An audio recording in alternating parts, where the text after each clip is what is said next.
자, 잘 쉬고 오셨습니까? 자, 그러면 계속 이어나가서 4장 셰시부터 계속 이 얘기를 이어나가 보도록 하죠. 자, 셰시는 우리 아까 작은 범주의 셰시라고 얘기했던 거, 대충 큰 개념은 뭐 셰시가 어떤 건지 대략적인 건 설명을 드렸었는데, 자, 작은 범주의 셰시는 뭐다?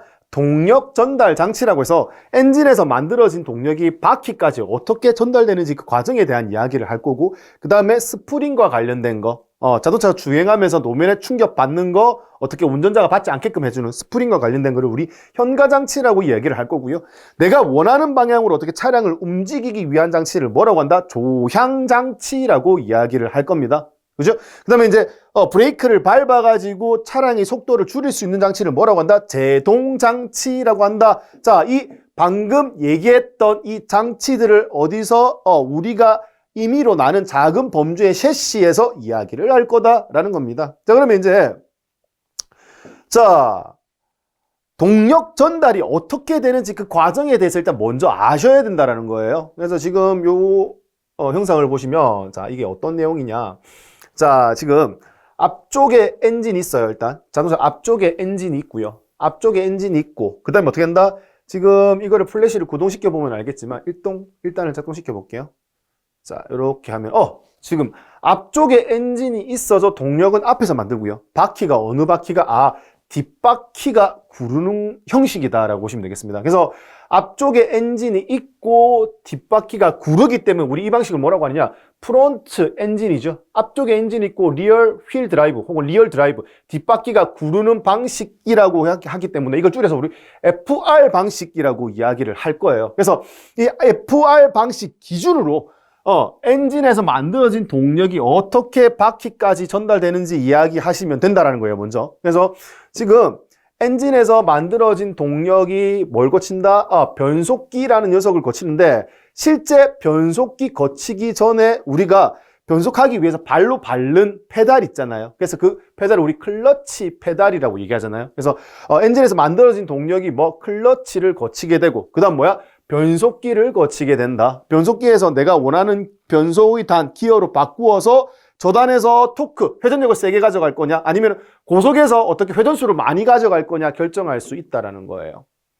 그 다음에 앞쪽에서 만들어진 동력을 어떻게 뒤쪽으로 전달하기 위한 축, 그리고 바퀴를 구동하기 위한 축. 그래서 이 축과 관련된 이야기를 할 거고요. 그 다음에 뭐다?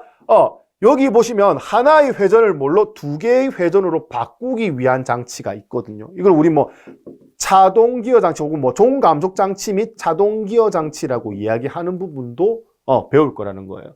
그리고 맨 마지막에 동력이 전달되는 휠 타이어 순. 이 순으로 쭉 이야기하는 게 뭐다? 우리 동력 전달 장치라고 이름을 붙여서 학습을 하게 된다라는 겁니다. 그래서 동력 전달 장치 들어가게 되면 제일 먼저 배우는 게 뭐다? 클러치예요. 클러치. 그 다음에 이제 클러치 다음은 변속기죠. 변속기. 그 다음에 드라이브 라인이라고 해서 동력을 전달하는 축에 대해서 이야기를 할 거예요. 자, 그 다음 뭐다? 종감속 장치 및 자동 기어 장치에 대해서 이야기를 하는 겁니다. 그래서 제일 처음에 동력 전달 장치는 이런 부분에 대해서 이야기를 할 거다라는 이야기고요. 자, 그 다음에 이제 스프링과 관련된 이야기인 거잖아요. 그래서 이 스프링과 관련된 장치를 우리 현가 장치라고 이야기를 하죠. 그래서 이 현가 장치의 스프링이 움직이는 거는 실제 이제 어떻게 움직이는지 이렇게 보실 수 있고, 이 움직이는 스프링뿐만 아니라 스프링의 충격을 흡수해주기 위한 가운데 있는 쇼버, 우리 쇼버라고 하는 거잖아요. 이런 쇼버. 그리고 이제 바퀴가 지금 보시는 우측과 좌측이 따로 움직이는 방식 혹은 같이 움직이는 방식, 여러 가지 스프링에 대한 이야기를 할 거라는 거예요. 어디서? 현가 장치에서요. 그래서 동력 전달 장치, 그 다음 현가 장치, 그 다음 중요한 게 뭐다? 보시면은 내가 원하는 방향으로 차량을 움직이기 위한 장치, 얘를 우리 뭐라고 한다?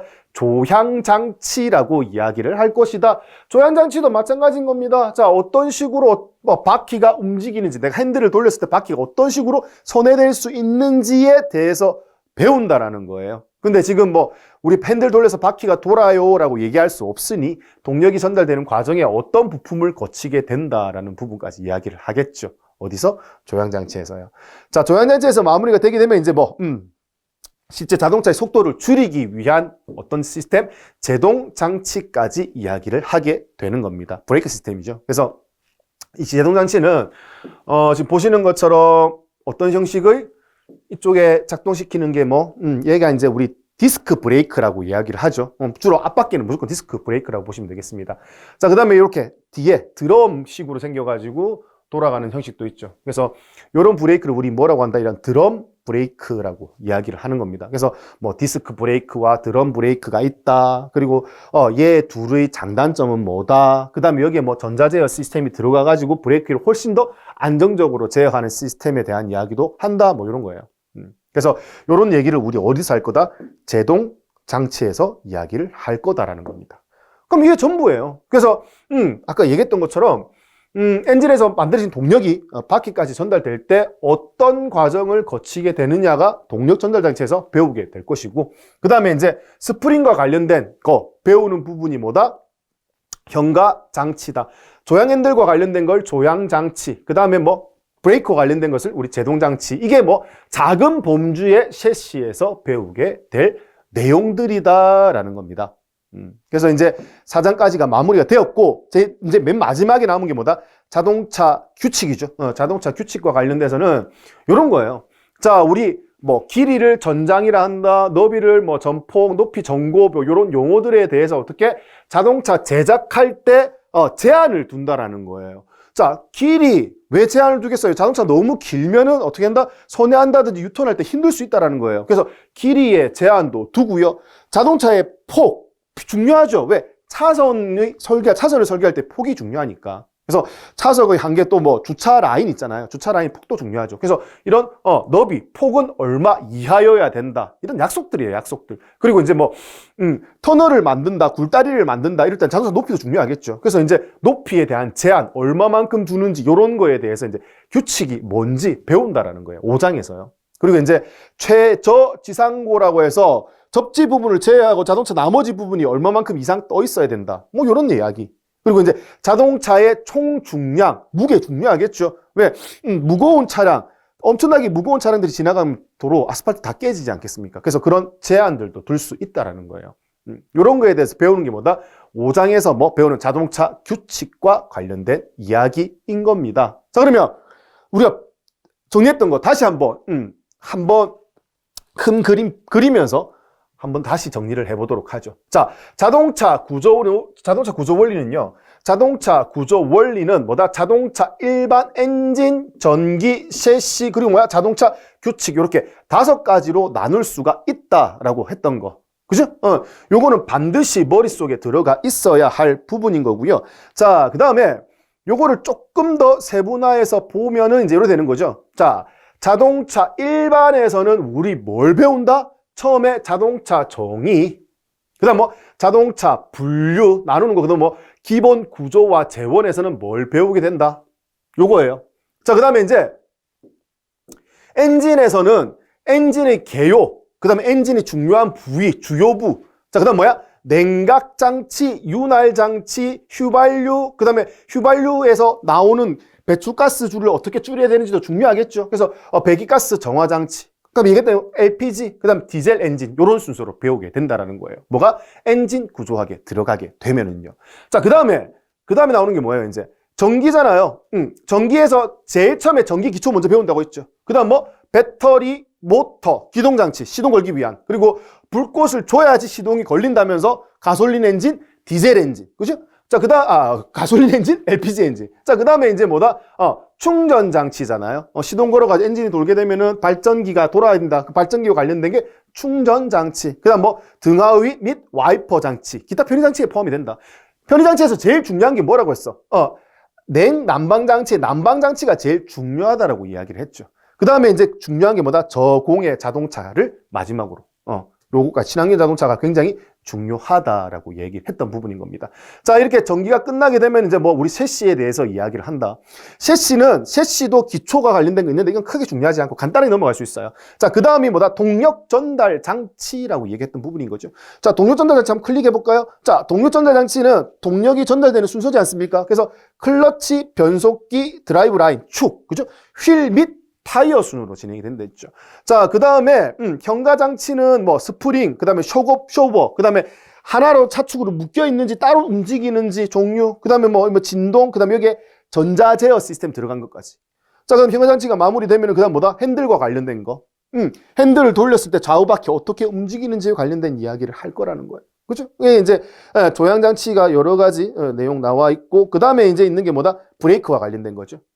브레이크 시스템에서 뭐 유압식 제동 장치에 디스크 브레이크, 드럼 브레이크 쓴다라고 얘기를 했고요. 그 다음에 이제 공기 브레이크도 있고, 그 다음에 전자제어 브레이크 시스템도 포함이 되어 있다.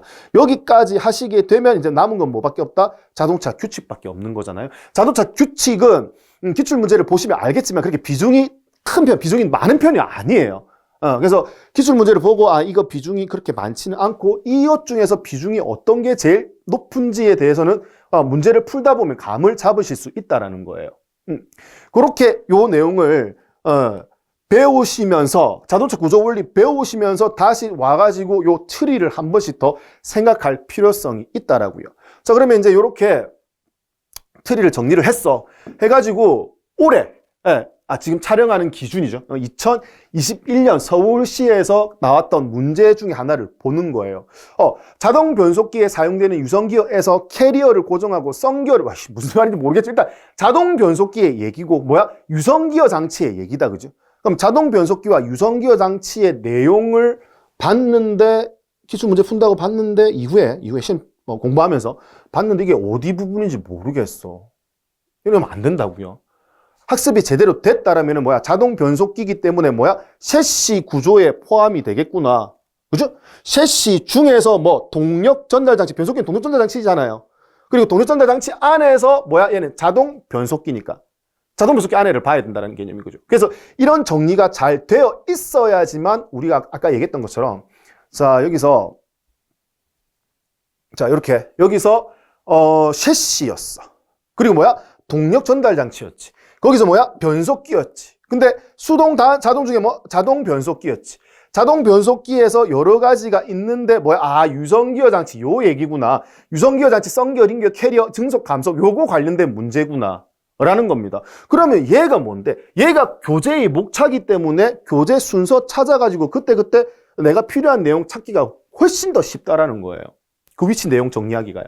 그래서 요거는 반드시 머릿속에 들어가 있어야 된다. 이 전체적인 트리가요.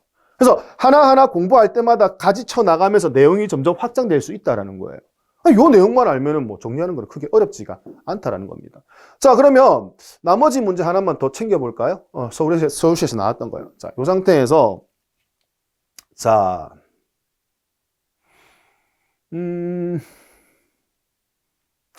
6번입니다. 6번 문제 보니까 뭐라고 돼 있어? 디젤 엔진의 연소 과정에 관련된 문제다. 일단 디젤 엔진이야. 디젤은 뭔데? 가솔린, 엔진에서 엔진에서 제일 처음에 나왔던 게 자동차 엔진의 정의, 내연기관, 외연기관 이런 게 나올 거고, 그 다음에 자동차 엔진의 주요부죠. 주요부, 그 다음 냉각장치, 윤활장치, 그 다음에 가솔린 연료장치, 그 다음 배출가스 정화장치, 그 다음이 디젤이라는 거예요. 그러니까 요게 머릿속에 다 정리가 돼 있어야 된다고요. 지금 제가 이렇게 쭉 가지 치는 것처럼. 그래서 그것대로 하자라고 하면 다시 보는 거죠. 보세요. 자, 이렇게 마인드맵에서 보세요. 아까 뭐였어? 엔진이었지. 엔진 중에서 디젤이었잖아요. 디젤 엔진, 연료장치였지.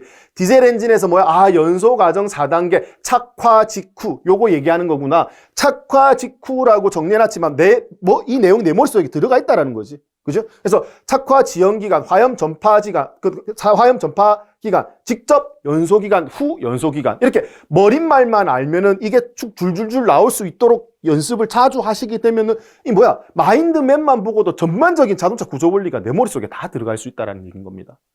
그래서 요게 된다라고 하면 다시 돌아가가지고 뭐야 아까 봤던 거 있잖아요. 요거 그러면 이 6번과 관련된 문제를 풀었는데 내가 어딘지 모르겠어. 내용이 잘 기억나지 않아 라고 하면 어떻게 된다? 그 파트 그 순서대로 그대로 찾아가실 수 있다는 거고요. 지금 아는 내용이 아니라 모르는 내용, 새로운 내용을 접했어. 그러면 새로운 내용을 접했을 때 그 새로운 내용이 어디쯤에 들어가는지 어떻게 이 틀이 안에 정확하게 꽂아 넣을 수 있어야 된다는 겁니다. 그러려면 어떻게 된다? 반드시 얘가 정리가 되어야 된다. 그러면 얘를 이 많은 트리를 정리할 때 어떻게 정리할 거냐? 자, 이걸 어떻게 다 정리할 거예요? 정리하려면 다른 거 없잖아요. 이거 다 정리하려면 제일 먼저 기본이 되는 게 이거잖아요, 이거고, 그 다음 뭐야? 자동차 일반에 하나씩 배워 나갈 때, 자, 자동차의 정의에 대해서 배워. 그럼 이 내용이 있을 때 하나씩 가지치기 나가면서 정리할 때, 이 트리가 뭔지, 어디 루트를 두고 있는지 머릿속에 넣어가면서 따라오셔야 된다고요. 그럼 자동차 분류, 마찬가지. 법규상으로 나누네. 법규상 어떻게 나누는데? 승용, 승합, 화물, 이런 식으로 나온단 말이에요. 그 다음 뭐야? 외형에 의해서, 승용, 화물, 뭐 이렇게 또 나눌 수 있다라는 거고. 그 다음에 이제, 기본 구조와 재원 들어가게 되면 기본 구조에 뭐가 있는데 차체와 셰시로 나눌 수 있다. 아까 제가 뚜껑을 열어가지고 어떻게 뚜껑 열었을 때 사람이 타거나 짐을 실는 공간을 우리 차체라고 이야기하는구나. 그 다음 뭐야? 셰시는 뭐야? 이것만으로도 주행이 가능하다면서요. 그죠? 이것만으로도 주행이 가능하려면 뭐 말씀드렸는데 엔진, 전기, 셰시만 있으면 된다고요. 그래서 이 엔진, 전기, 셰시를 우리가 세부적으로 나누어서 자동차 일반 밑에 엔진, 전기, 셰시 배우게 된다는 개념인 거죠. 이것만 들어가 있으면 얼마나 좋아요. 그리고 치수에 대해서 얘기할 거야. 전장, 전폭, 전고, 축고, 융고 아까 얘기했던 거. 외형에서 어떻게 사이즈 얘기했던 거 그거예요. 치수. 그 다음에 중량 자동차 공차 중량 이게 아까 우리 홈페이지 들어가가지고 자동차 아반떼 정보를 알고 싶을 때 공차 중량이 나와 있었잖아요. 그런 개념으로 접근할 수 있다라는 겁니다. 그리고 성능과 공학 들어가게 되면은 성능 공수 정지적으로 이거 안 했다 성 치더라도 요거